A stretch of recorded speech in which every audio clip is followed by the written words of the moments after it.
Hello दोस्तों, नमस्कार। आप सभी का आज की क्लास में स्वागत है। आज बहुत ही महत्वपूर्ण विषय में पढ़ने जा रहे हैं, महिला व उनसे संबंधित चुनौतियाँ। ये चुनौतियाँ परंपरागत क्या हैं, ये चुनौतियाँ जो अब नई चुनौतियों के तौर पे आ रहा है, जैसे जलवायु परिवर्तन, वर्चुअल वर्ल्ड, जो डिजिटल वर्ल्ड जिसको कहते हैं, या वैश्वीकरण, ये भी महिलाओं के लिए नई चुनौतियों के तौर पे उभर के आ रहा है, ये पक्ष भी। तो आइए इन सब के बारे में आज समझेंगे। यूपीएससी के लिए ये विषय बहुत इंपॉर्टेंट है, बहुत महत्वपूर्ण है। आप किसी भी साल के पेपर को उठा के देख लीजिए तो आपको महिलाओं से संबंधित क्वेश्चन जरूर मिलेंगे। यूपीएससी ने अपने सिलेबस में भी फर्स्ट पेपर में स्पेसिफिक लिखा हुआ है महिला व उससे संबंधित संगठन। और हो भी क्यों ना, जब किसी राज्य का सबसे बड़ा उद्देश्य महिला सशक्तिकरण करना ही होगा तो भाई ऐसे ही अधिकारियों को तो चुनेगा जो अधिकारी महिलाओं से संबंधित चुनौतियों को या समस्याओं को जानते होंगे। क्योंकि जब तक आपको समस्या ही नहीं पता होगी तो आप उसका इलाज कैसे करोगे। मेरा कहने का ये मतलब है, जब तक किसी डॉक्टर को कोई बीमारी ही नहीं पता होगी तो क्या इलाज करेगा। सबसे पहले वो बीमारी ही डायग्नोज करता है। तो इसलिए आज हम लोग समझेंगे कि महिलाओं के प्रति क्या क्या समस्याएं हैं, तब आप इसको कहीं भी प्रयोग कर सकते हो। First paper, second paper, third paper, fourth paper, interview के लिए, निबंध के लिए, या एक सभ्य नागरिक के तौर पे, या एक समाज की इकाई के तौर पे आपको ये सब बातें जानना जरूरी है। हमारे कुछ सामाजिक दायित्व भी होते हैं, है ना, तो हमें उनका भी निर्वहन करना है। तो इस तरह आपके लिए आज ये विषय बहुत महत्वपूर्ण है। इस विषय को पढ़ाते समय मैं दो बातें पहले बता दूं कि पहला तो इस विषय में जब मैं कोई उदाहरण दे रहा हूँगा तो वो उदाहरण भारत से संबंधित होगा, क्योंकि हमें भारत से संबंधित नौकरी को प्राप्त करना है। अगर हमें यूपी के लिए करना होगा तो हमें यूपी का उदाहरण देना अच्छा लगेगा। अगर हमें बिहार के लिए पेपर देना है तो बिहार से संबंधित उदाहरण होना चाहिए। मेरा कहने का ये मतलब है, जब मैं भारत के समाज की बात करूँ तो आपको ये मत सोचिएगा कि मैं भारत के प्रति कोई पूर्वाग्रहित हूँ या कोई दुश्मनी के भाव से देख रहा हूँ, है ना। कई लोग होंगे जो कहेंगे नहीं नहीं ऐसा तो हर जगह होता, भारत का ही नाम क्यों। तो मेरा उद्देश्य ये। फिर दूसरी बात, जब मैं कोई बात करूँगा, कोई उदाहरण दूंगा तो वो उदाहरण सामान्य घटनाओं को लेकर होगा, अपवाद को लेकर नहीं। जैसे मैंने कहा कि महिलाएं राजनीतिक रूप से बहुत कमज़ोर हैं, तो आप कहोगे कहाँ कमज़ोर है, इंदिरा गांधी भी तो जीती थी, मायावती का भी नाम आप लोग लोगे। फिर इस तरह क्या होगा, मेरी बात को काटने के हिसाब से आप सुनोगे, है ना। तो जब इससे क्या है, मेरी बात जो मैं बताना चाहता हूँ वो उद्देश्य पूरा नहीं होगा। इसलिए मैं पहले ही ये बता दे रहा हूँ कि जब मैं आपको कोई उदाहरण बताऊं तो उसको बड़ा सामान्य रूप से लीजिएगा, क्योंकि आपको पता हो कि गांव में आज भी कई ऐसी महिलाएं हैं जो वोट भी नहीं दे पाती। तो हमें उनकी बात करनी है, किसी एक की बात नहीं करनी, क्योंकि हमें समस्या को सॉल्व करना है और समस्या को ढूंढना होगा उसके लिए, है ना। हमें कोई एक अपवाद को नहीं ढूंढना, हमें समस्या को देखना है। तो इस तरह चलिए आज हम लोग पढ़ते हैं। आज हम सभी आयामों को समझेंगे। जैसा कि आप जानते हो, मैं जो भी पढ़ाता हूँ उसको पूरी तरह से कंप्लीट करता हूँ, और हिंदी मीडियम के बच्चों के लिए मैं विशेष रूप से ध्यान देता हूँ कि उन्हें बहुत ही ऑथेंटिक और मौलिक जानकारी मिले, ताकि उनका घिसा पिटा नॉलेज ना हो, जिस कारण उनका सिलेक्शन रुकता है। चलिए आप भी अपने आसपास के माहौल को देखिएगा।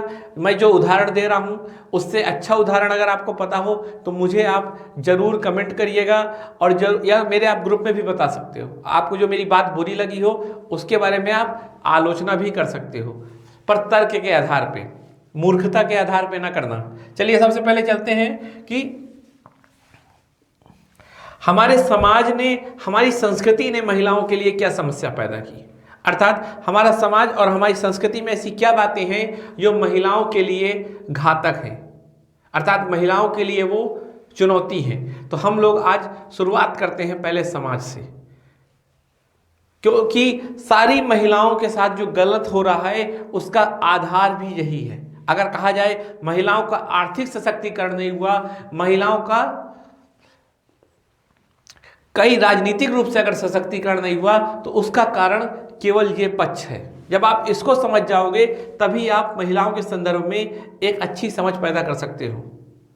मेरा कहने का ये मतलब है कि जैसे सशक्तिकरण से संबंधित कोई भी सवाल आएगा ना, तो उसमें ये उदाहरण बहुत काम आएंगे। तो चलिए पेन और पेंसिल लेके बैठ जाइए और आगे चलते हैं कि महिलाओं के साथ समाज में व संस्कृति में क्या गलत हो रहा है। तो हम पढ़ेंगे सबसे पहले कि क्या गलत हो रहा है, साथ में ही ये पढ़ेंगे कि उस गलत का क्या प्रभाव होता है। चलिए आगे चलें। तो सबसे पहले अगर पढ़ेंगे तो महिलाओं के साथ जो सबसे बड़ी एक समस्या है जो समाज ने उनको दी है वो है उनकी पहचान को इग्नोर करना। अर्थात उनकी कोई पहचान ही नहीं होती। जैसे एक उदाहरण देता हूँ आपको, किसी भी एक समाज का देखिए आप कि महिलाओं को या तो उनके पति के नाम से जाना जाता है, महिलाओं को या तो उनके पत्नी के नाम से जाना जाता है, या तो महिलाओं को उनके बेटे के नाम से जाना जाता है। अर्थात एक महिला की पहचान उससे संबंधित पुरुष के अनुसार होती है। महिलाओं का अपना कोई एक पहचान भी नहीं होती। आप किसी भी घर में चले जाओ तो बाहर नेम प्लेट महिला की नहीं होगी, पुरुष की होगी। तो ये सब क्या चीजें हैं? ये सब ये बता रहा है कि महिलाओं को समाज ने कभी एक पहचान ही नहीं दी। और आपको अगर लग रहा हो कि पहचान का कोई महत्व तो नहीं है तो एक उदाहरण देखिए, जब हम फेसबुक में कोई पोस्ट करते हैं और उस पोस्ट में कमेंट नहीं आते या उस पोस्ट में लाइक नहीं आते तो हमें बड़ा बुरा लगता है। हमें यह लगता है कि हमें लोग इग्नोर कर रहे हैं, हमें पहचान नहीं रहे। तो जब आपको फेसबुक में इतनी दिक्कत होगी तो समाज ने सदियों से महिलाओं को नहीं पहचाना, आप सोचिए उससे क्या होगा। फिर आप जो नौकरी कर रहे हो, करना चाहते हो, क्यों करना चाहते हो? आप आईएएस पीसीएस क्यों बनना चाहते हो? अपनी पहचान के लिए, कि आपको सब कोई जाने पहचाने। आपको जितना लोग पहचानते हैं आपका आत्मविश्वास उतना बढ़ता है। अगर आपको कोई इग्नोर करता है तो आपका आत्मविश्वास कमजोर हो जाता है, और जब आपका आत्मविश्वास कमजोर हो जाएगा तो फिर कोई काम आप अच्छे से नहीं कर पाओगे, है ना। आप मान लो स्टेज में बोलने जा रहे हो, अब मैं कह दूं यार तुम बड़ा बुरा बोलते हो, क्यों? क्योंकि तुम्हें कुछ आता ही नहीं है। तो इससे क्या होगा? आत्मविश्वास कम हो जाएगा, और जैसे ही आत्मविश्वास कम होगा वो और बुरा बोलने लगेगा, वो और अच्छा नहीं बोल पाएगा। मतलब जो उसके अंदर टैलेंट था वो भी निखर के नहीं आएगा। तो ये बताइए, जब महिलाओं के साथ सदियों से गलत हुआ, सदियों से उसकी पहचान दबाई गई, तो उनका आत्मविश्वास क्या होगा? खत्म हो चुका होगा। वो खुद से अपने आप को कमजोर महसूस करने लगेंगी। जब खुद से कमजोर महसूस करने लगेंगी तो वो कुछ बड़ा करने की हिम्मत नहीं जुटा पाएंगी। और फिर हम क्या बोलेंगे कि देखो महिलाएं कमजोर होती हैं। तो पहले गलती कौन कर रहा है?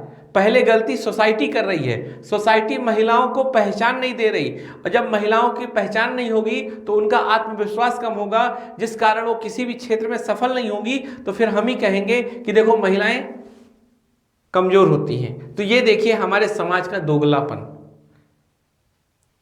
ठीक, आप समझ में आया? जैसे मैं किसी बच्चे को पढ़ाऊं ही नहीं, है ना, उसे एजुकेशन ही ना दूं, और बाद में कहूं कि यार तुम्हें कुछ आता भी नहीं है, तो ये क्या है? दोगलापन। तो इस तरह आप समझिए कि महिलाओं के साथ क्या गलत हुआ। अगर आपको ये लग रहा हो कि ये बात दिखती नहीं है, तो भाई उन सदियों से इसी के साथ जी रही हैं, तो उन्हें उस दर्द के साथ जीने की आदत पड़ गई है। पर इसका ये मतलब नहीं हो जाता कि उनको जीने की आदत पड़ गई है तो उसको उसी में कंटिन्यू किया जाए। आप सोचिए, जब एक ऐसा समाज होगा जिसमें महिलाओं का भी आत्मविश्वास ज़्यादा होगा तो समाज कितना सुंदर होगा। उस समाज की क्षमता कितनी बढ़ेगी। समाज के 50% की ताकत अगर अभी कमज़ोर है, जब वो बढ़ जाएगी तो हमारा समाज कितना ज़्यादा मजबूत होगा ना। उस समाज में हमारे कितना ज़्यादा आत्मविश्वास होगा, जिसमें महिलाएं व पुरुष समान रूप से आत्मविश्वास रखेंगे। तो आप कह सकते हो कि महिलाओं की पहचान न केवल महिलाओं के लिए बल्कि इस समाज के लिए भी जरूरी है। इस समाज का भी उससे फायदा होगा, महिलाओं का तो होगा ही होगा। इस समाज अर्थात अगर हम महिला के साथ सही करते हैं तो पूरी सोसाइटी पे उसका प्रभाव पड़ेगा। मेरी बात समझ में आ रही है आपको? मैंने जो बोला है वो बहुत ही शानदार चीज़ है, इसको आप लिख लीजिएगा और बहुत अच्छे से आप इसको यूज कर सकते हो। तो इस तरह मैंने आपको बताया कि पहचान के साथ लेकर महिलाओं के साथ क्या गलत हुआ और उसका क्या नकारात्मक प्रभाव पड़ा, और यदि वो नकारात्मक प्रभाव खत्म होता है तो उससे क्या फायदा होगा। फिर हम लोग चलते हैं पूर्वाग्रह। तो इसके लिए मैं बता दूं पहले कि पूर्वाग्रह क्या होता है। पूर्वाग्रह होता है किसी के प्रति पहले से नकारात्मक विचार रखना। जैसे मान लीजिए मैं आपसे कहूं पाकिस्तान, तो आपके अंदर नकारात्मकता ही आई होगी। कोई या तो आतंकवाद आया होगा या कोई ऐसी घटना आई होगी जो खराब होगी, क्योंकि आप पाकिस्तान के प्रति ऐसे विचार रखते हो। जैसे मैं आपसे कह दूं कि जैसे मैं अपनी उदाहरण दूं कि मेरा कोई एक दोस्त है मान लीजिए, और वो दोस्त लेट आया, और लेट आने का कारण उसका जेन्युइन था कि उसकी मान लो मोटरसाइकिल पंचर हो गई थी। तो हमें क्या लगेगा कि यार ये ना हमेशा लेट आता है, इस बार भी जानबूझकर लेट आया होगा, जबकि उसका कारण सही था, पर हमारे दिमाग में उसके प्रति क्या है, पूर्वाग्रह है, हम उसके प्रति नकारात्मक विचार रखते हैं, तो हमेशा उसको हम क्या मानेंगे, गलत मानेंगे। तो ठीक ऐसे ही कुछ समाज ने महिलाओं के साथ किया है। समाज हमेशा महिलाओं के प्रति नकारात्मक विचार रखता है।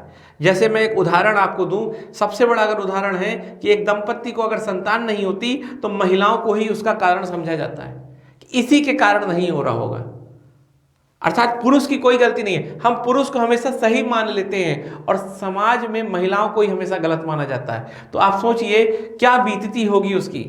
जितने भी लोग वीडियो देख रहे होंगे और अगर उसमें कोई इस बात को न फील कर पा रहा हो तो एक बार वो सोचिए कि आपने कोई गलती भी ना की हो, तब भी आपको उसके लिए गलत मान लिया जाए तो आपके ऊपर क्या बात बीतेगी। हम लोगों के ऊपर कई बार आरोप लगता है और जब हम गलत नहीं होते ना तो हमें गुस्सा आती है, चिड़चिड़ापन आता है। तो सोचिए एक जनसंख्या के बहुत बड़े वर्ग के ऊपर ये रोज बात बीतती है ना। एक और बड़ा उदाहरण मैं देता हूं कि मान लो किसी महिला के साथ गलत होता है ना, वो छेड़छाड़ से लेके मान लो बलात्कार जैसी सबसे भयावह घटना होती हो, तो उसमें भी हम किसको गलत मानते हैं, महिला को ही। क्या कर रही थी वहां, क्यों गई थी, वहां जाने की क्या जरूरत थी। फिर इसमें क्या होता है, जो शख्सियत पीड़ित है, जिसके साथ गलत हुआ है, हम उसको अपराधी बना देते हैं, जबकि जो अपराधी होता है वो स्वतंत्र रूप से घूमता है। आप देखो भारत में जब किसी का रेप होता है तो पीड़ित होती है, जो जिस लड़की का रेप होगा वो समाज में छुप के रहने लगेगी, है ना, वो घर से बाहर नहीं निकलेगी, वो डरने लगेगी। लेकिन जिसने रेप किया होगा, जो मतलब पापी है, पापी क्या महापापी है, वो आराम से घूम रहा होगा, समाज उसको कुछ नहीं कहेगा। वर्तमान में तो थोड़ी सुधार हुआ है, लेकिन आज भी आप देख लीजिए। इसलिए इस बात को समझिए आप कि कितना गलत हो रहा है महिलाओं के साथ। हम इसको एक और उदाहरण से देखिए, जैसे मान लो कोई मुझे पागल कुत्ता काट ले, तो लोग पागल कुत्ते को ना बांधें बल्कि मुझे को कमरे में बंद कर दें। ये कुछ ऐसी घटना है कि जो गलत कर रहा है उसको खुला छोड़ दे रहे हैं, और जो वर्ग सही है पर कमजोर है तो उसको बंद किया जा रहा है। अब इसका प्रभाव देखिए क्या होता है। इसका प्रभाव ये होता है कि मान लो कोई एक एक्स नाम का लड़का है, अब मान लो कोई वाई नाम की लड़की है ना, और जो एक्स नाम का लड़का इसके साथ स्कूल में कुछ छेड़छाड़ करता है, तो वाई को अपने घर में बता देना चाहिए कि बता दे, पर ये वाई अपने माँ बाप से नहीं बताएगी। क्यों? क्योंकि इसे पता है कि अगर इसने मम्मी पापा से बताया तो ये मम्मी पापा इसकी पढ़ाई छुड़वा देंगे कि क्या करोगी स्कूल जाके, तुम्हारे साथ कुछ गलत ना हो जाए, है ना। अर्थात इस पागल कुत्ते को नहीं बंद करेंगे, जबकि इस मासूम बच्ची को स्कूल से छुड़वा देंगे। तो ये बच्ची क्या करेगी, इस डर के कारण कभी अपने माँ बाप से नहीं बताएगी, है ना, कहीं मेरी पढ़ाई ना बंद हो जाए, क्योंकि ये पढ़ना चाहती है, ये उड़ना चाहती है, ये सपने देखना चाहती है। तो अपने सपनों के कारण इसने अपने साथ हो रहे गलत अत्याचार को भी सहना पड़ा। ये समाज है हमारा, ये सोसाइटी है हमारी। कभी महिलाओं के दृष्टिकोण से, अर्थात महिलाओं को चश्मा लगा के देखिएगा इस समाज को, तो इस समाज की एक नई हकीकत पता चलेगी। इस समाज के पाखंड का स्वरूप समझ में आएगा आपको। अब आप सोचिए कि इस लड़की के साथ क्या करेंगे, ये लड़का छेड़छाड़ कर रहा और ये लड़की नहीं बता पा रही, तो ये लड़का क्या होगा, बढ़ता चला जाएगा, और फिर यही या तो रेप करता है या तो फिर तेजाब जैसी कोई घटनाएं होती। तो ये किसकी गलती है, ये समाज की गलती है। अगर हमारा समाज महिलाओं को पीड़ित के तौर पे देखने लगेगा तो फिर हम जो गलत कर रहा है उसको चुप कराने लगेंगे, और फिर जो गलत कर रहा है वो शांत होगा, ना कि जिसके साथ गलत हो रहा है वो शांत होगा। तो समझ में आया आपको, समाज में जो अपराध हो रहे हैं ना, उसका कारण भी यही है, पूर्वाग्रह। तो इसको हमने समझा। फिर महिलाओं को हमेशा साधन के तौर पे हमने समझा है। जैसे एक उदाहरण है, पति परमेश्वर होता है ना, अर्थात पति जो चाहे बस वो करो, तुम्हारी कोई वैल्यू नहीं है, तुम सेकेंडरी हो, तुम क्या हो, एक साधन के तौर पे हो। तुम्हें केवल अपने पति के लिए जीना है, तुम्हें केवल अपने बच्चे के लिए जीना है, तुम्हें केवल अपने पापा के लिए जीना है। मान लो अगर लड़की का कहीं शादी करने का मन है तो अरे क्या होगा, तुम्हारे पापा की पगड़ी का क्या होगा। ये क्या कह रहा है, ये मतलब तुम्हें केवल मीन्स बना दे रहा है, तुम्हारी कोई इच्छा ही नहीं है, केवल तुम्हें किसके लिए जीना है, परिवार के लिए, पापा के लिए, अपने पति के लिए। आप देखो पहले क्या होता था, बहुविवाह, है ना, एक पति कई पत्नियां रखता था, तो मतलब उसके लिए पत्नी क्या हो गई, केवल शारीरिक सुख का साधन। तो पत्नी को एक साधन के तौर पे यूज करते हो। जैसे आप 3 तलाक की घटना देख लो, मतलब 3 तलाक में क्या 3 बार तलाक बोलेंगे और फिर काम खत्म। जैसे आदमी अपना मोबाइल बदल देता है, लैपटॉप बदल देता है, उसी तरह वो पत्नी को भी बदल सकता है। ऐसे ही आप सती प्रथा की घटना को देख लो, सती प्रथा की घटना भी यही दिखाती है कि महिला केवल साधन है ना, पति मर गए तो पत्नी को जला दिया जाएगा उसी के साथ। तो ये सब चीजें आपको दिखाती हैं कि हमारा समाज क्या है। आज तो कई चीजें सुधर चुकी, 3 तलाक भी कानूनी रूप से खत्म हो चुका, सती बहुत पहले खत्म हो चुका था, है ना, पर आज भी कई ऐसी चीजें हैं, जैसे पति परमेश्वर होना, पति के लिए ही जियो, जो पति को अच्छा लगे वही करो। तो कभी उल्टा भी तो हो सकता है। मैं ये नहीं कह रहा कि फिर पत्नी को जो अच्छा लगे वो पति करे, बस ये नहीं होना चाहिए।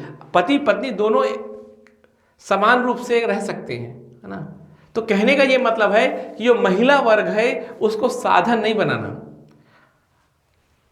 पढ़ाते समय मैं ये जरूर बता दूं कि महिला सशक्तिकरण का ये नहीं मतलब होता कि महिलाओं को ऊपर रख दें, पुरुष को नीचे रख दें, तो फिर क्या अंतर रह जाएगा, पुरुष का शोषण हो रहा है ना। तो हमें एक ऐसा समाज चाहिए जहां पर महिला और पुरुष समान रूप से जी रहे हों। तो इसलिए ये 3 बातें तो आपको समझ में आ गई कि साधन के तौर पे भी क्या हुआ, महिलाओं का शोषण। ठीक, फिर चलते हैं केवल कर्तव्य, एक हेडिंग है उसको समझिए। सामान्यता अधिकार व कर्तव्य 2 धारणाएं होती हैं। जैसे अधिकार है मुझे बोलने का, घूमने का, तो एक अधिकार के द्वारा व्यक्ति का विकास होता है। बात समझिएगा, ये मैं बहुत पहले भी कई बार पढ़ा चुका हूं। जैसे मान लो मुझे बोलने का अधिकार है, मुझे घूमने का अधिकार है, मुझे कोई भी जॉब करने का अधिकार है ना, मुझे कहीं भी आने जाने का अधिकार है, तो इससे क्या हो रहा है, इससे मेरा विकास हो रहा है। बात समझ में आ रही है आपको। तो किसी भी व्यक्ति को अधिकार इसलिए दिए जाते हैं कि उसका विकास हो सके। जैसे मान लो मैं हूं एक, ठीक है, मान लो मैं हूं योगेश और मान लो कोई एक लड़का है वी, तो 2 लोग हैं। अब इस वाई को बोलने का, घूमने का, कमाने का सबका अधिकार है, पर इस वाई को कोई अधिकार नहीं है। तो ये बताइए किसका विकास होगा, इसका कि इसका? कंफर्म इसका होगा, है ना। तो अधिकार किस लिए होते हैं, ताकि लोग अपना विकास कर सकें, बौद्धिक विकास कर सकें, अपना आर्थिक विकास कर सकें, सामाजिक विकास कर सकें। तो अधिकार तो जरूरी होते हैं, पर साथ में कर्तव्य भी जरूरी होते हैं। कर्तव्य क्या, जैसे मान लो इन दोनों को अधिकार है, अब वाई को भी अधिकार है, और जैसे वाई को अधिकार है रात को एक अच्छी हेल्दी नींद लेने का, आराम से सोएगा, आसपास कहीं शोर नहीं होना चाहिए, है ना। और वैसे ही वाई का भी अधिकार है सोने का। ठीक, अगर मान लो वाई सो रहा है और कोई अगर शोर मचाएगा तो ये पुलिस को बुला सकता है कि देखो वो शोर कर रहा है, मुझे सोने में डिस्टर्ब हो रहा है ना। तो दोनों को ये अधिकार है, पर दोनों के कब अधिकार सुरक्षित रहेंगे, जब दोनों इस ड्यूटी को भी फॉलो करें कि जब वाई सो रहा हो तो हमें शोर नहीं करना, और जब वी सो रहा हो तो हमें शोर नहीं करना। यही है ना, अधिकार और कर्तव्य दोनों जरूरी होते हैं। अगर एक व्यक्ति केवल अधिकारों से युक्त कर दिया जाएगा, मान लो मेरे पास केवल अधिकार हो, तो वो कभी संभव नहीं है। क्यों नहीं संभव, क्योंकि दूसरे व्यक्ति को भी अगर अधिकार दे दिए, मुझे भी अधिकार दे दिए, तो हम दोनों का क्या हो जाएगा, लड़ाई हो जाएगी। वो भी गाने बजाएगा, मैं भी गाने बजाऊंगा, जिसके कारण क्या होगा, फिर दोनों का विकास बाधित हो जाएगा। तो दोनों होना चाहिए, अधिकार भी होना चाहिए और क्या होना चाहिए, कर्तव्य भी होना चाहिए। लेकिन भारतीय समाज ने महिलाओं को केवल कर्तव्य दिए हैं और पुरुषों को केवल अधिकार दिए हैं। जैसे मैं एक उदाहरण बता रहा हूं आपको कि आप देखिए कि एक महिला के लिए क्या होता है, पति का घर होता है या पिता का घर होता है। घर भी एक अधिकार है ना, रहने का अधिकार, संपत्ति का अधिकार। तो आप देखिए कभी महिलाओं के नाम से कोई होता है क्या घर, है ना।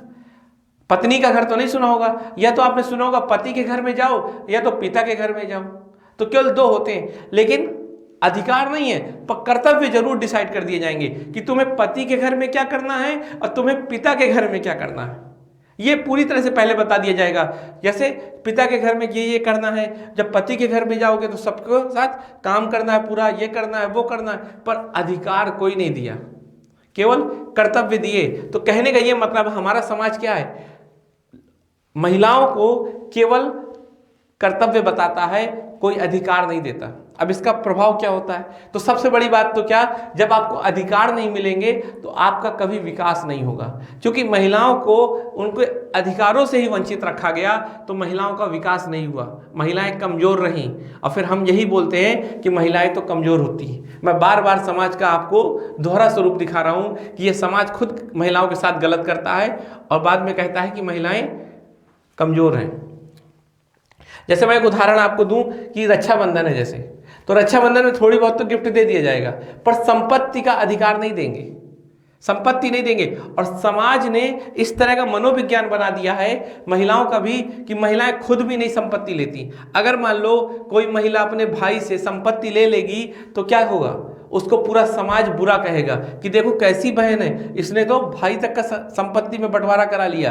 तो बहन की इतनी आलोचना होगी, इतनी बुराई होगी कि बहन कभी अपनी संपत्ति लेना ही नहीं चाहेगी।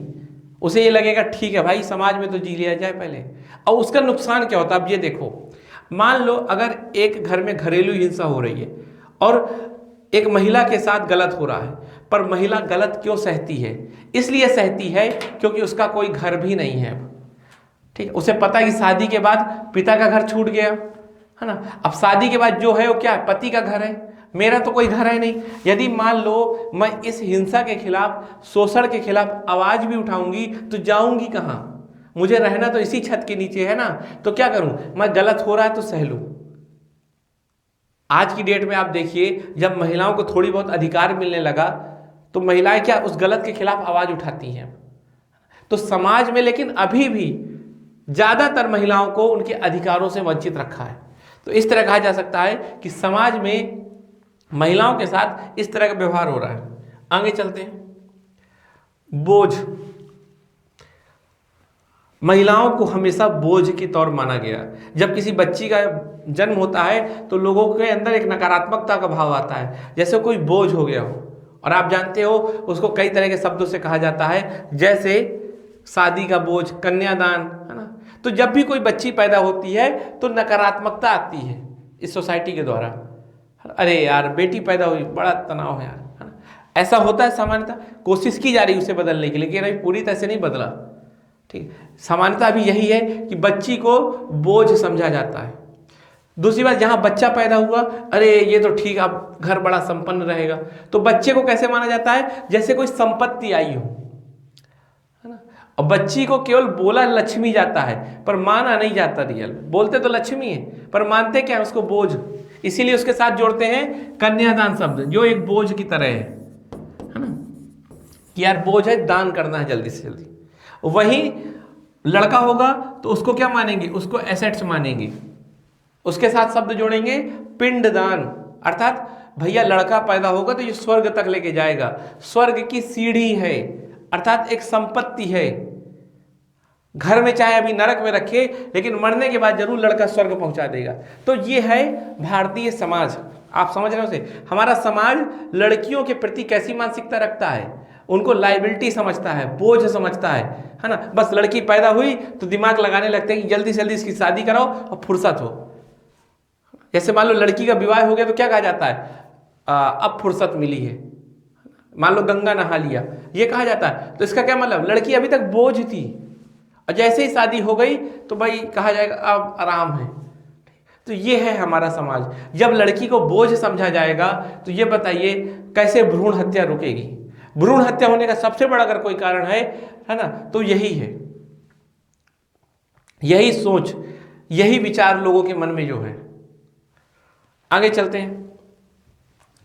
ठीक है, समाज एक जेल। जेल क्या होता है, जेल एक ऐसी जगह होती है यहां पर रहने वाले लोगों को कुछ नियम कायदे मानने पड़ते हैं, वहां लोगों की स्वतंत्रता नहीं होती, उसको जेल बोलते हैं। तो जरा देखिए, हमारे समाज में महिलाओं को स्वतंत्रता है क्या? हमारा समाज महिलाओं के बारे में डिसाइड कर देता है कि महिलाएं क्या पहनेंगी, कितने बजे बाहर घूम सकती हैं, है ना, अगर 9 बजे के बाद बाहर नहीं जा सकती, फिर कैसे बैठेंगी, कैसे उठेंगी, कैसे मुस्कुराएंगी।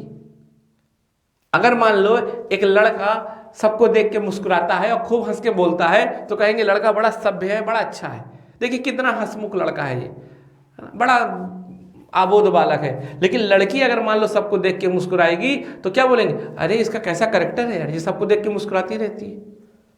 वही प्रीजुडिस है ना। तो लड़की का पूरा क्या हो जाएगा, करेक्टर एसेसिनेशन, उसका पूरा चरित्र डिसाइड कर दिया जाएगा नकारात्मक रूप से। तो ये है हमारा समाज। भाई भारतीय जो जेल है वहाँ तो मुस्कुराने पे पाबंदी नहीं है, लेकिन ये भारतीय जो समाज की जेल है वहाँ शायद ये जो कैदी रूपी लड़कियां हैं या महिलाएं हैं ये उससे भी बदतर जेल है। तो ये समझिए हमारे समाज की एक हकीकत। आगे चलते हैं। दहेज समाज से ही है। जिस दिन समाज इस दहेज का विरोध करने लगेगा तो शायद दहेज जैसी भयावह घटना रुक जाएगी। दहेज का सबसे बुरा असर अगर कुछ पड़ता है तो महिलाओं की एजुकेशन में, महिलाओं की शिक्षा में, या ये कहिए कि भ्रूण हत्या का भी यही एक कारण है ना। फिर बाल विवाह, ये भी समाज की देन है। हमारा समाज इसको गलत नहीं मानता, जब तक गलत नहीं मानेगा ये होता रहेगा। और ये किसके लिए सबसे बड़ा अपराध है, महिलाओं के लिए ना। एक बच्ची का जब छोटे में ही विवाह हो जाएगा तो उसकी शिक्षा बाधित हो गई, उसका स्वास्थ्य बाधित हो गया, साथ में जितने भी परिवारों में हिंसा होती है ना, घरेलू हिंसा, उसका एक बड़ा कारण है बाल विवाह। क्योंकि जब छोटी बच्ची का विवाह होता है तो उसको पहले मार दिया सास ससुर ने, तो क्या कहा गया, चलो बच्ची है कोई बात नहीं, लेकिन वो मारने की आदत पड़ जाती है। तो इस तरह वो घरेलू हिंसा का स्वरूप ले लेती है। तो ये भी बाल विवाह, दहेज, फिर पारिवारिक हिंसा, ये बाल विवाह से जुड़ा है लगभग, या कई कारणों से पारिवारिक हिंसा होती है। और ये मान के चलिए एक से एक पढ़े लिखे लोगों के यहाँ पारिवारिक हिंसा होती है, और जिसमें महिलाएं ही क्या होती हैं, पीड़ित होती हैं। आपने एक देखा होगा उदाहरण एक जज का, है ना, जिनके घर में महिला को पीटा जा रहा था। अब बताइए ये हालत है। और सबसे बड़ी बात है कि मान लीजिए अगर कहीं महिलाओं को पीटा जा रहा है जिस घर में, तो समाज उसको बुरा नहीं मानता, समाज कहता कोई दिक्कत नहीं, ठीक है। आप कभी हरियाणा के समाज को देखिएगा।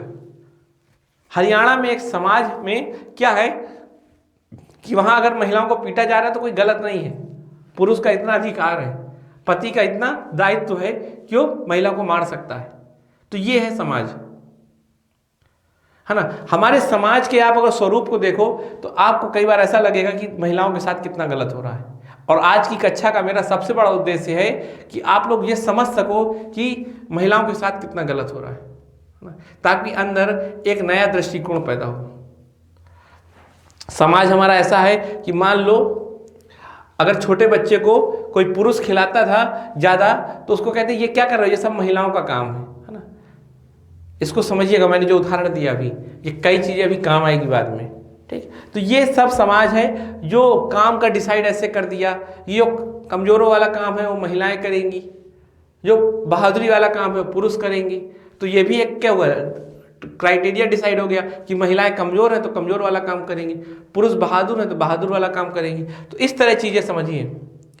फिर आगे चलते हैं, जैसे ये भी है गाँव में क्या होता है कल्चर कि जब सारे पुरुष खाना खा लेते हैं उसके बाद महिलाएं खाना खाती हैं। खाना होगा भी तब भी नहीं खाएंगी उतने समय। क्यों? क्योंकि पुरुष महत्वपूर्ण है, पुरुष प्रमुख है, महिलाएं तो उनकी सेवक है ना, उनके दृष्टिकोण में, उस समाज के दृष्टिकोण में। तो ये समाज है। अगर मान लीजिए कहीं महिलाएं और पुरुष साथ में खाना खा रही हो, है ना, तो क्या होगा, उसे लोग खराब मानेंगे। ये ग्रामीण पृष्ठभूमि में ज़्यादातर मिलता है और ये मैंने खुद से देखा है, तभी मैंने इसको, तो ये क्या कल्चर है हमारे यहाँ, है ना। तो ये सब बातें आप बता सकते हो। और इस कल्चर का प्रभाव क्या पड़ता है कुपोषण में, है ना। महिलाएं उतना ही खा लेती हैं जितना बचा होता है बस। तो महिलाओं को कहीं ना कहीं ये कुपोषण से जुड़ा हुआ है। आगे चलते हैं।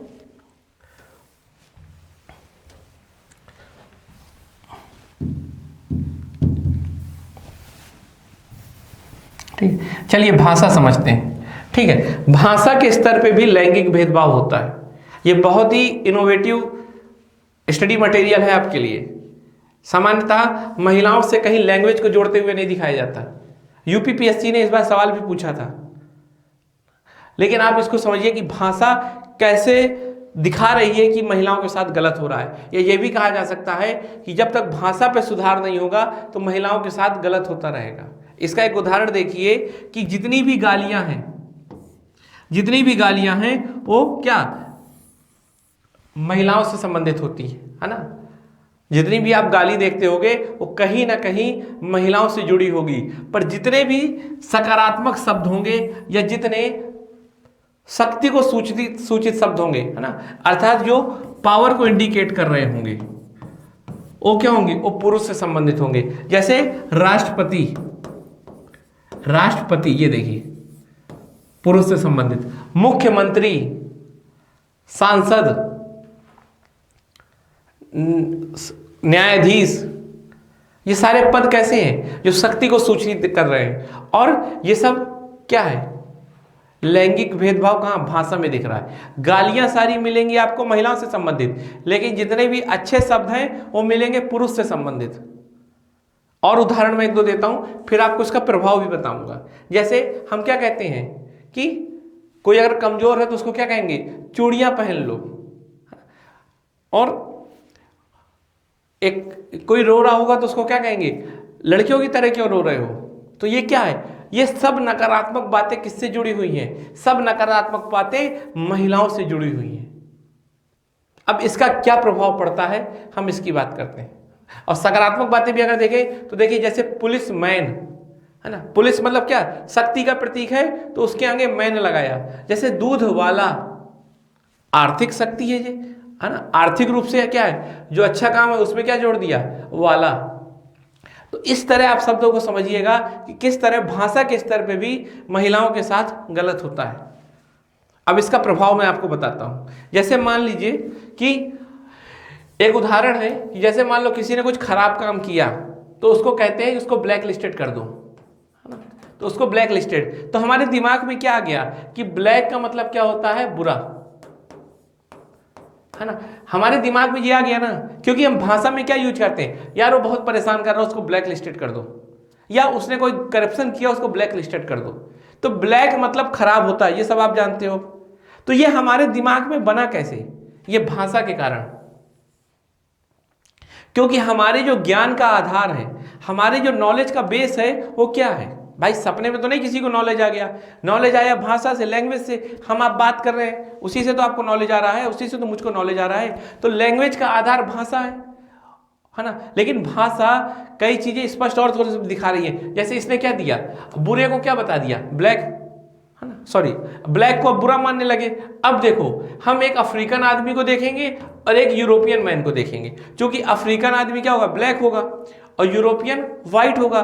तो आपके मन में क्या आएगा, हमेशा लगेगा अगर कोई गलत काम हुआ होगा तो आपको लगेगा ये ब्लैक आदमी ने ही गलत किया होगा और ये व्हाइट मैन सही होगा। मान लो कहीं चोरी हो गई और चोरी होने में ये दोनों लोग होंगे, मतलब जहां चोरी हुई वहां यही दोनों रहते थे, तो आप क्या कहोगे, यार व्हाइट वाला आदमी सही रहता है, इसने नहीं चोरी की होगी, इस ब्लैक वाले ने चोरी की होगी, क्योंकि ये ब्लैक मतलब बुरा होता है। तो ये आपके दिमाग में मानसिकता कैसे बन गई, ये मानसिकता बनी लैंग्वेज से। अब एक उदाहरण और देखिए, जैसे हमने कहा कोई अगर रो रहा है तो हमने उसको बोला कि लड़कियों की तरह रो रहे हो क्या, तो इसका क्या मतलब, लड़कियां कमजोर होती हैं। हमने कहा अरे यार बड़े कमजोर हो, चूड़ियां पहन लो तुम, तो इसका क्या मतलब है, लड़कियां कमजोर होती हैं। और वही जब पढ़ा हमेशा पुलिस मैन, तो लगा कि पुरुष हमेशा शक्तिशाली होता है। तो एक दिमाग में आपकी ये संरचना बन जाती है। भाषा के आधार पे भी आंदोलन हुआ है ना, कि भाषा में भी सभी तरह के भेदभाव खत्म होने चाहिए। क्योंकि ये भाषा में आया कहाँ से, क्योंकि आपको पता है कि पुरुष का वर्चस्व रहा है शुरू से सोसाइटी में, और पुरुष ने ही भाषा में नई नई आविष्कार किए होंगे, तो पुरुष ने अपने दृष्टिकोण से किए ना। इसका मैं जैसे एक उदाहरण दूं कि अगर मुझे एक किताब लिखनी है जिसमें मैं और कई लोगों के बारे में लिखना होगा, तो मैं सबसे अच्छा किसको बताऊंगा, खुद को बताऊंगा, है ना, अपना वर्णन सबसे ज्यादा करूंगा, क्योंकि ये ह्यूमन टेंडेंसी हो रही है। तो भाई ये लैंग्वेज में भी सबसे ज्यादा रोल किसने किया, क्योंकि समाज में सभी सार्वजनिक पदों में कौन थे, पुरुष हावी रहे हैं, महिलाएं तो केवल घरों तक सीमित रही हैं। तो क्या हुआ कि भाषा भी हमारी क्या हो गई, ऐसी बन गई जो पुरुष की ओर झुकी हुई है, अर्थात वो पुरुष को शक्तिशाली दिखाती है और महिलाओं को कमजोर दिखाती है। क्योंकि हमारे ज्ञान का आधार भी क्या होता है, भाषा होती है, तो हमारा वैसे ही ज्ञान होता चला जा रहा है, और हमारा जो ज्ञान होगा उसी से क्या होगा, उसी से हम व्यवहार करते हैं, तो हमारा व्यवहार भी वैसे ही हो जाएगा। जैसे मैं एक उदाहरण इसको देता हूं, जैसे मान लो हमें भाषा से बताया गया कि सांप जहरीला होता है तो भाषा ही, और फिर हमारे मन में क्या हो जाएगा, सांप के प्रति डर पैदा हो जाएगा, और जब भी हमें सांप दिखेगा तो हम क्या करेंगे, सांप को मारने को दौड़ेंगे या तो उससे भागेंगे। तो आपको पता चला क्या, भाषा से आता है ज्ञान, और ज्ञान से होता है व्यवहार। ठीक है, तो जैसी भाषा होगी वैसे ही हमारा ज्ञान होगा और वैसे ही हमारा व्यवहार होगा। अगर भाषा मान लीजिए कि महिलाओं के खिलाफ होगी, ठीक है, तो हमारा ज्ञान भी उनको खराब बनाता होगा, तो हमारा व्यवहार भी उनके लिए सही नहीं होगा। बहुत बड़ा इंपैक्ट है लैंग्वेज का। आप इसको ब्लैक के संबंध में जोड़ सकते हो, ठीक, कि जितना भी खराब काम होता है उसे ब्लैक से जोड़ दिया गया, और आज की डेट में आप देखो कि हम लोगों के मन में काले लोगों के प्रति एक नकारात्मक रवैया आ गया। तो इस तरह भी आपको चीजें समझ में आ सकती हैं। चलिए आगे चलते हैं, भाषा हो गया, ठीक है। अब चलते हैं एजुकेशन। अब समझेंगे कि एजुकेशन सेक्टर में महिलाओं के लिए क्या क्या चुनौती है और उसका क्या क्या प्रभाव पड़ता है। चूंकि हमने पहले समाज बताया कि समाज में महिलाओं के साथ कैसे गलत हो रहा है, तो समाज ही तो है जो क्या कहता है कि महिलाएं पढ़ लिख के क्या करेंगी, इन्हें तो रोटी ही बनाना है ना। तो पहले चरण में तो हम महिलाओं को पढ़ने ही नहीं देते, स्कूल ही नहीं जाती हूं। फिर यदि स्कूल गई भी तो क्या होगा, चलो ठीक है कक्षा 5 तक पढ़ा दो, कुछ पढ़ना लिखना आ जाएगा तो घर का काम अच्छे से कर लेंगी। अभी भी उद्देश्य से घर का काम कर रही है तो ठीक है, मान लो 1 से 5 तक पढ़ा, लेकिन जैसे ही 5 के बाहर जाना हुआ तो क्या करोगे, जाके छोड़ो, यहीं बैठो घर में काम करो, तो ठीक है भाई, तो ड्रॉप आउट हो जाएगा, है ना। और सबसे ज्यादा महिलाओं का ड्रॉप आउट रेट होता है, अर्थात बीच से स्कूल छोड़ देना। चलो मान लो उसमें से कुछ महिलाएं ऐसी थी कि चलो मान लो जैसे 100 लड़कियां टोटल पढ़ रही थी, अब 20 नहीं सॉरी, मान लो 70 लड़कियां आगे पढ़ने गई, 30 लड़कियों के माँ बाप ने स्कूल से ही पढ़ाई छुड़वा दी कक्षा 5 से। जब 70 गई तो अब ये हुआ कि क्लास 9 में इनको क्या दिलाया जाए, तो होम साइंस दिलवा दो, है ना। होम साइंस ले लेंगी तो ज्यादा सही रहेगा, क्या करेंगी बाकी इतना पढ़ के। तो आप देख रहे हो लगातार उनके साथ भेदभाव हो रहा है, या तो पढ़ने नहीं दिया जाता, पढ़ने भी दिया जाता है तो अच्छी क्वालिटी की पढ़ाई नहीं दी जाती, है ना। सरकारी स्कूल में पढ़ा तो प्राइवेट में क्या करेंगे, क्यों इतना पैसा खर्चा करें, कौन नौकरी करवानी है। तो ये सोच है, इसी सोच का क्या परिणाम होता है कि IIT में देख लो या नीट में देख लो, है ना, या UPSC में देख लो, महिलाओं का परसेंट बहुत कम रहता है, और जब उनके पास नौकरी नहीं होगी तो वो कमाएंगी नहीं, और जब वो कमाएंगी नहीं तो आर्थिक रूप से भी कमजोर रहेंगी, और जब आर्थिक रूप से कमजोर रहेंगी तो फिर उन्हें हिंसा का शिकार होना पड़ेगा। क्योंकि अगर कमाती और नौकरी करती और उसके बाद अगर पति कुछ बोलता तो डाइवोर्स, लेकिन चूंकि उन्हें पढ़ाई नहीं हुई, उन्हें नौकरी ही नहीं मिली, तो क्या हुआ, हिंसा सहेंगी। मैं आपको समस्या भी बता रहा हूं, समस्या से पैदा होने वाली समस्या भी बता रहा हूं। शिक्षा जब नहीं मिलेगी लड़कियों को तो उनका बौद्धिक स्तर उतना नहीं अच्छा होगा, और जब उनका बौद्धिक स्तर नहीं अच्छा होगा तो हम लोग क्या बोलेंगे कि महिलाओं का तो बौद्धिक स्तर नहीं अच्छा होता। तो हम ही समस्या पैदा कर रहे हैं और हम ही उनको बुरा कह रहे हैं। तो ये है सोसाइटी। आपको एक पता होगा, यदि एक पुरुष शिक्षित होता है तो केवल अपने लिए फायदामंद होता है, नौकरी के लिए, लेकिन एक महिला अगर शिक्षित होगी भारत में तो पूरे परिवार को फायदा पहुंचाती है, ना केवल एक परिवार को बल्कि 2 परिवार को और आने वाली पीढ़ी को। आपको पता होगा कि अगर एक शिक्षित महिला होगी तो अगर उसके बच्चा भी होगा और वो महिला बच्ची होगी तो उसको भी पढ़ाएगी, क्योंकि वो पढ़ी लिखी है ना। तो ये चीज होती है, एक महिला के पढ़ने से बहुत फायदा होता है, पूरे समाज को फायदा होता है, लेकिन हम महिलाओं को ही पढ़ाई से दूर रख रहे हैं। तो ये चीजें आपको समझ में आ गई महिलाओं के संबंध में। फिर आगे चलते हैं, हेल्थ। अब हेल्थ को देखिए, हेल्थ से संबंधित महिलाओं में क्या चुनौतियां हैं। हेल्थ से संबंधित सबसे बड़ी चुनौती है कि महिला अगर बीमार भी होती है ना तो उसको तुरंत इलाज कराने नहीं ले जाया जाता। क्यों? क्योंकि समाज में उसको उतनी प्रमुखता ही नहीं मिलती।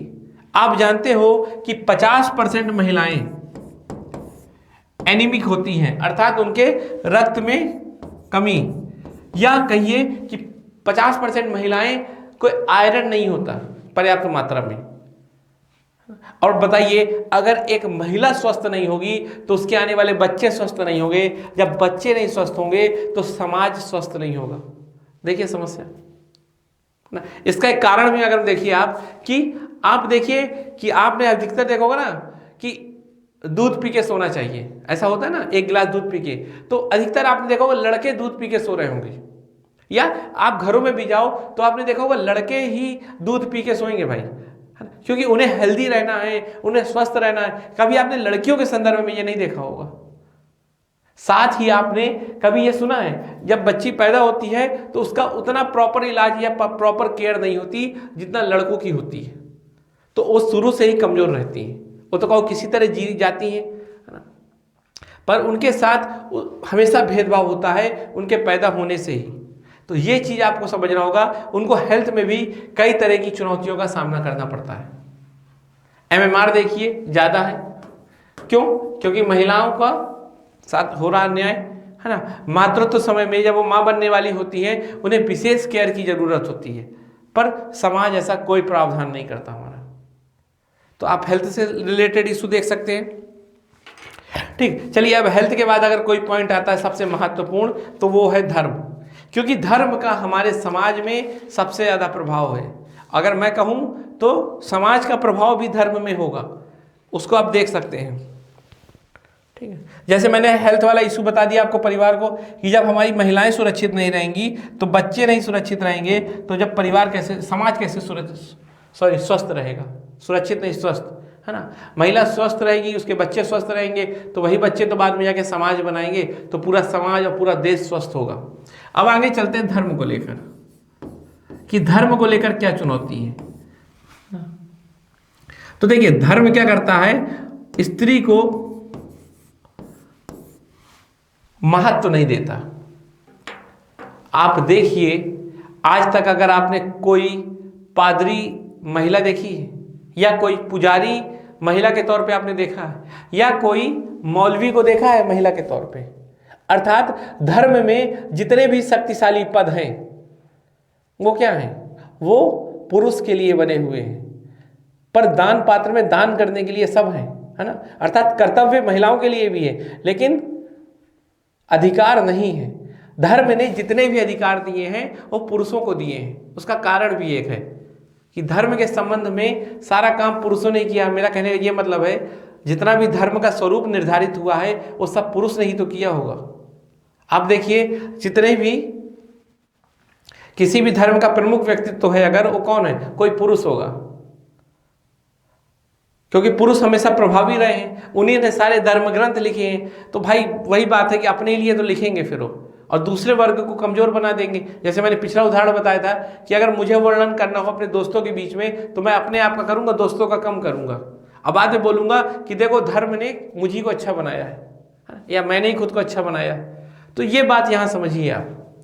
कहने का ये मेरा मतलब है कि धर्म ने हमेशा महिलाओं के साथ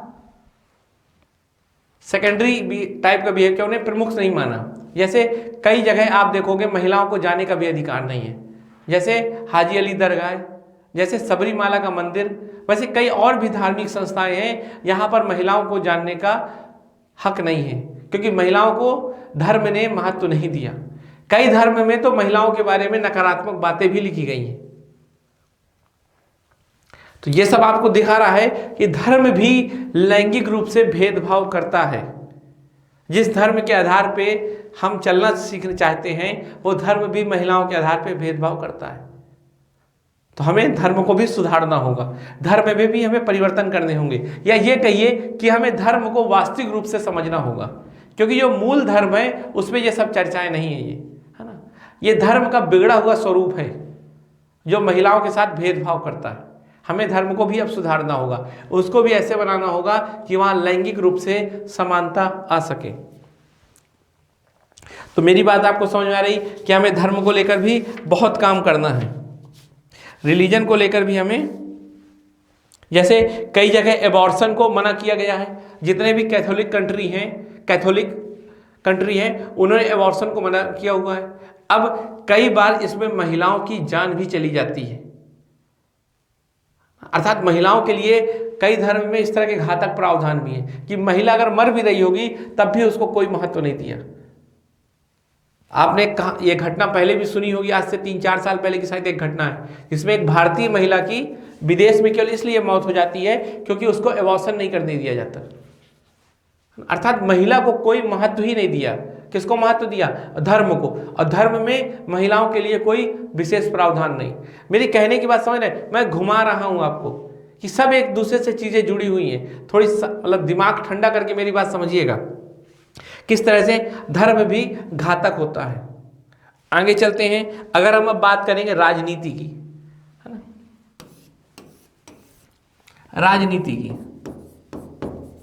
राजनीति कैसे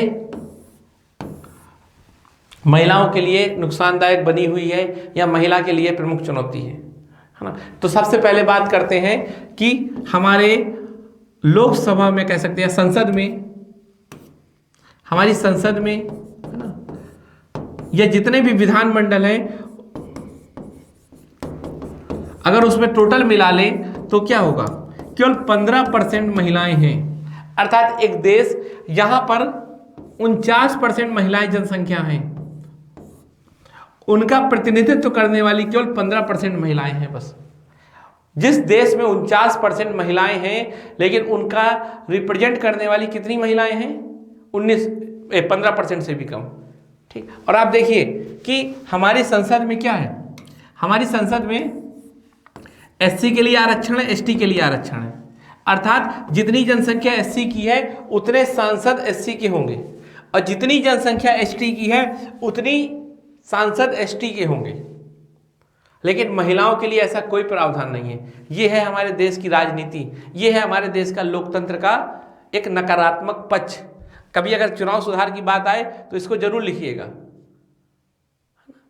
क्योंकि चुनाव में ऐसा सुधार करना होगा कि महिलाएं आगे आए। अब मान लीजिए ये डिसाइड हो जाए कि राजनीतिक दल को इतने % महिलाओं को टिकट देना ही देना है। हम लोग महिला जो राजनीतिक दल हैं वो महिलाओं को टिकट देते ही नहीं है, तो चुन के भी नहीं आती।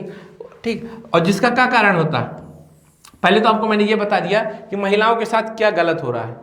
15% महिलाएं केवल रिप्रेजेंट कर रही हैं 49% महिलाओं को। अर्थात जो लोकतंत्र की मूल अवधारणा है, लोकतंत्र की मूल अवधारणा क्या है कि जिसमें आपका रिप्रेजेंटेशन होता है।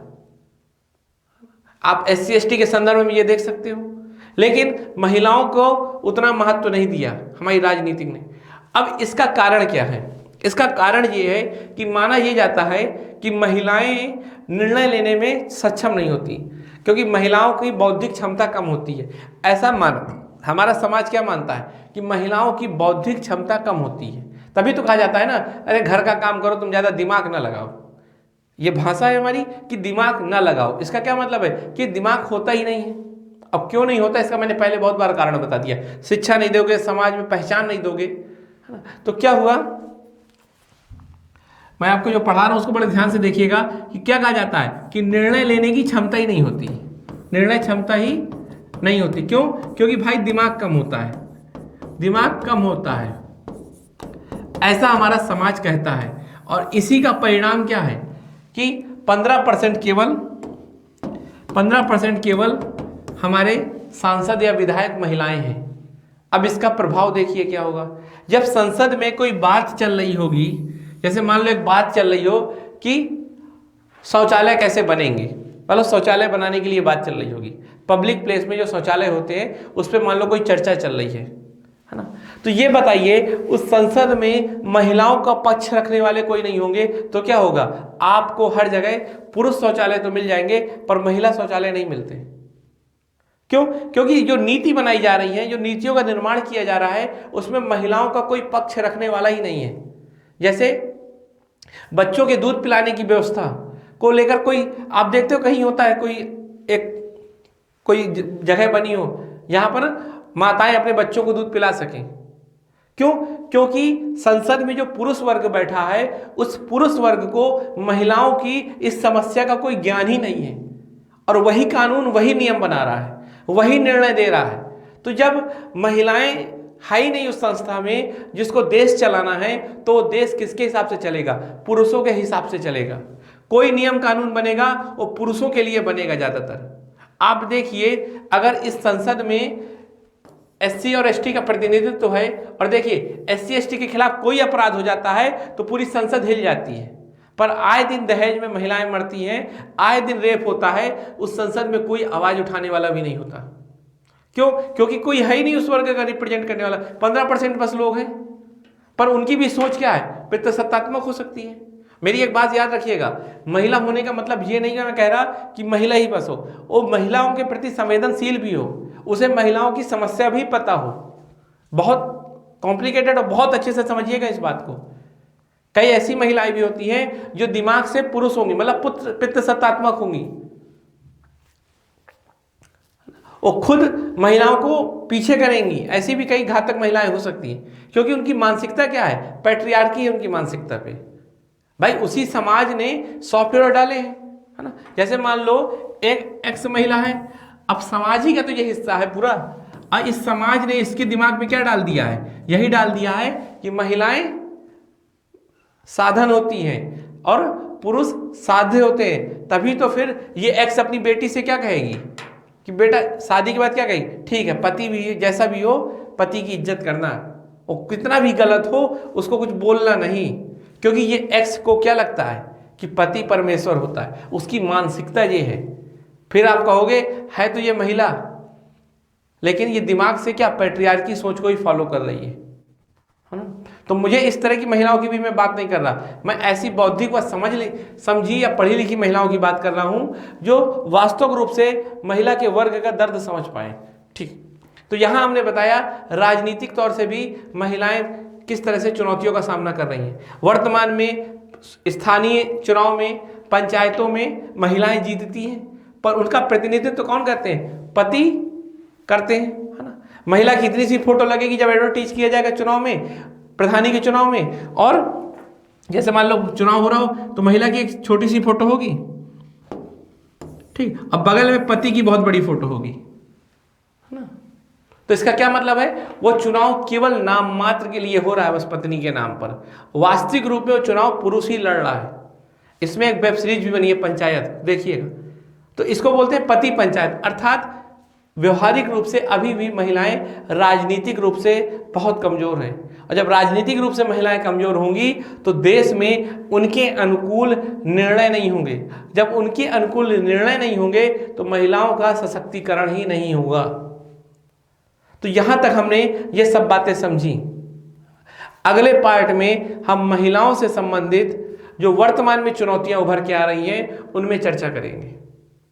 जब तक अगर आपको कोई नया पॉइंट मिले, कोई नए बिंदु मिले तो आप जरूर बताइएगा, या कोई सवाल आपके मन में आ रहा हो तो आप उसको भी मुझसे शेयर कर सकते हैं। या मैं आपसे एक अगर पूछूं या आपसे मैं होमवर्क दूं तो आप मुझे बताइए कि महिलाओं का अभी तक सशक्तिकरण क्यों नहीं हुआ, इसमें चर्चा करिए। कोई शब्द सीमा नहीं है, आप केवल बस नए नए पॉइंट सोचिएगा ना, कि महिलाएं आज भी सशक्त क्यों नहीं हुई, उसका क्या कारण है। चलिए अगले वीडियो में मिलते हैं, जिसमें चर्चा करेंगे कि महिलाओं से संबंधित जो नई चुनौतियां उभर के आ रही हैं वो कौन कौन सी हैं। धन्यवाद।